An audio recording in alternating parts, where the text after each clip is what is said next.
Yeah, I mean, we're fighting for our lives, and I think you can see the kind of the pieces coming together with that fight and that grit that we've talked about all year. First overtime game for a lot of these women playing in it.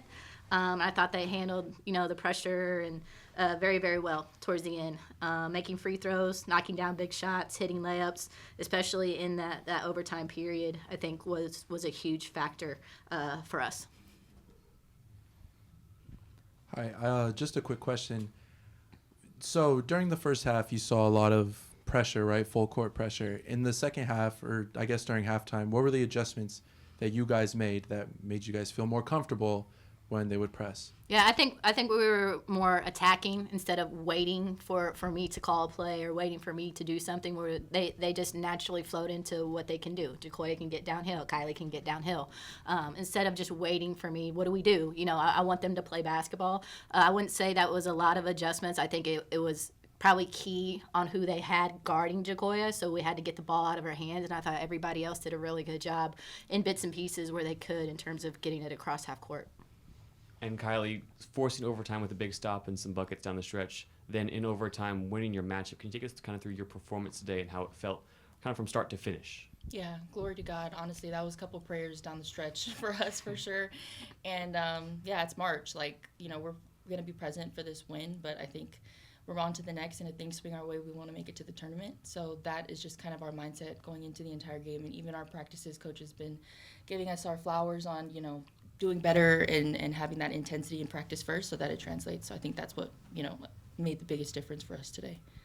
And then Jacoya, 53 points in your last 2 games, some incredible performances. What's been feeling good being a member of this team and on the floor this week? Just being around my teammates and coaches, just going to practice every day and just being able to play with them, learn from the coaches, learn from my teammates, what their abilities are, what they could do best.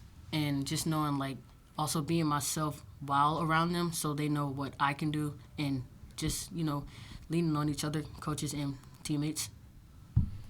Kylie, in the fourth quarter media timeout, I heard you say we're not losing this game. How does it feel to have, your leadership in the huddle really translate to on court? Yeah, it's amazing. I think locking in on defense was something that we wanted to make sure that we did in the fourth quarter, and especially going into overtime. And my teammates, they trust me and I trust them, and that was really the best moment for me, just seeing us all lock in that moment and do what we need to do to get the win.